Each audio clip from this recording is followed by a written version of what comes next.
A globalizing world. In the second half of the 18th and the first half of the 19th century, a number of colonial empires stretched out across the globe.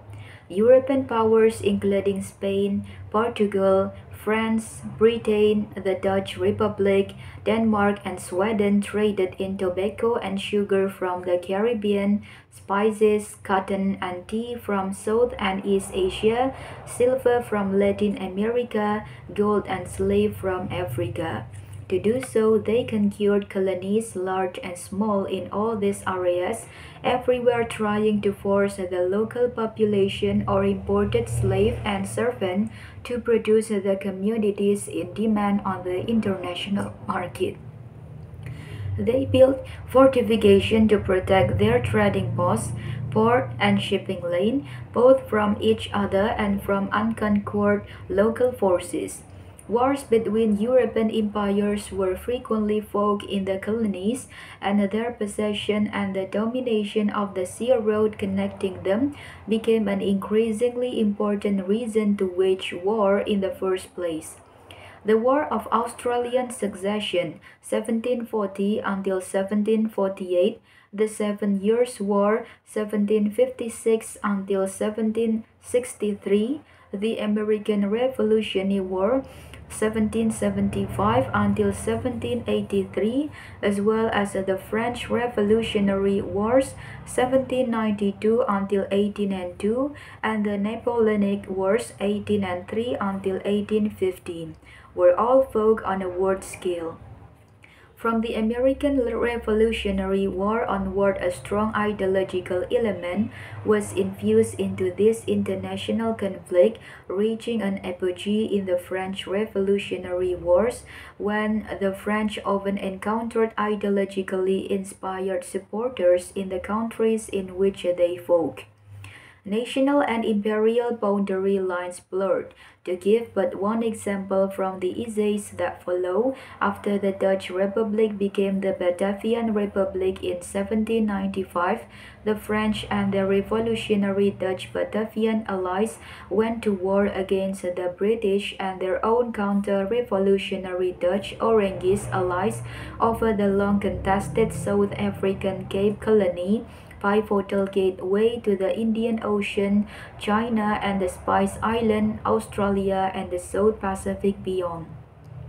Colonial empires offered convenient places to stow away criminals and political opponents, and convicts were also used to expand imperial frontier zone. The Dutch East India Company looked up its political enemies far away from Indonesia on Robben Island, just off Cape Town. The French deported to Guyana its dry guillotine from 1795 onward. The British sent convicts from Britain, Ireland and the colonies to Australia, and from India to Southeast Asia and the Andaman Islands. As metropolitan labor markets strained under the weight of escalating demand for naval and merchant seamen, plantation workers and infantrymen for the military defense of colonial outposts, imperial rulers used the law to generate a highly mobile, super-exploitable convict labor force to build and maintain the material infrastructure of expansion. Another solution was to impress conscript and crime workers for military service afloat and ashore. A third was using a rising proportion of foreign-born workers both from around the Atlantic and beyond, as did the Dutch and British East India fleets. A fourth was employing slaves as sailors and soldiers on board ship. The scramble for cheap labor, in fact, was so intense that even slaves on board slave ships were put to work, commonly performing household tasks such as preparing food and at times sailing the ship or fighting off enemies. After Britain abolished the slave trade in 1807, it sometimes replaced white soldiers with liberated Africans from intercepted slave ships. prize Negroes, whom naval authorities disembarked in colonies in the Caribbean or on Mauritius, where they were enlisted into army or indentured for up to 14 years. Sailing a large ship was expensive, and mercantile and naval authorities tried to economize on the number of hands and on the wakes they paid them, as well as on the space, food, and drink available to both crew and human cargo. Discipline in turn was harsh, and the experience of the lash was broadly shared below deck. While on board, the material circumstances of slave, convict, and sailors often differed only by degree, and indeed, mutinous convict, though rarely slave as far as we know, sometimes received critical help from one or more crew members. Such shared experiences must at times have extended to soldiers in port and on shore, who also suffered from harsh discipline, low pay, and bad food, and much like their comrades afloat, often had to resort to desertion or mutiny so as to escape military service. Knowledge of the ocean world political geography, its shifting zone of slavery and freedom, imperial domination, and peripheral autonomy was critical to mutineers, whether slave, sailor, or convict. Conquering the quarterdeck and becoming master of the ship was, after all, only the first step in a successful mutiny.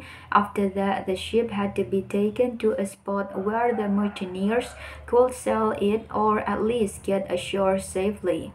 This meant that the mutineers either had to be able to navigate the ship themselves or had to find someone from among the original crew willing and able to do so.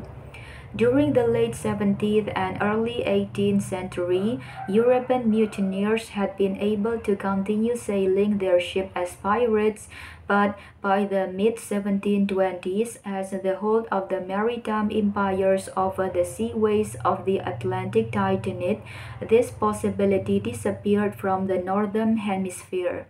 Elsewhere, of course, piracy was still an option, for instance in the South Pacific, which was only beginning to be integrated into Britain's carceral archipelago.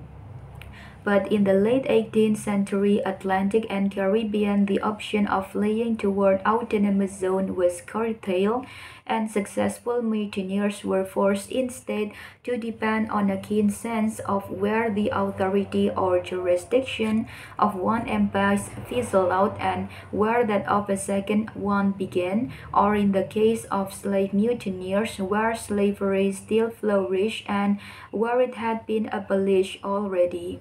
All evidence suggests that such knowledge was available, for example about abolitionist network or the political and juridical circumstances which made it advisable to drop weapon and ship papers overboard and instead trust local authorities. We know little about the nature of the network through which such information circulated, but it seemed that they were kept up to date in rapid response to the constantly shifting political realities of a world consumed by war and revolution, in a world characterized by increased subaltern mobility and a rapidly expanding print culture. Both authorities and mutineers depended on news about political shift to determine how forces had changed or which rules applied. As global context grew, so did faster communication even before technical innovation added speed. Official news, however, didn't always spread with the same speed as Ploterian communication network, and this wasn't necessarily for the disadvantage of mutineers. For example, the sailors in the British squadron at the Cape knew about the Nore mutiny before their superiors did. This surreptitious line of communications mean that revolutionary movement spread globally even when authorities were at pains to prevent it. In the case of the Nore mutiny, from British home waters outward to the Mediterranean squadron, the Cape, the fleet in the Indian Ocean, and the Hermione frigate in the Caribbean. Revolution at Sea. Between the 1760s and late 1840s, revolutionary ferment broke out around the Atlantic world, erupting in multiple places, spreading inward and outward, and moving multi-directionally across Europe, the Americas, and the Caribbean. Thank you.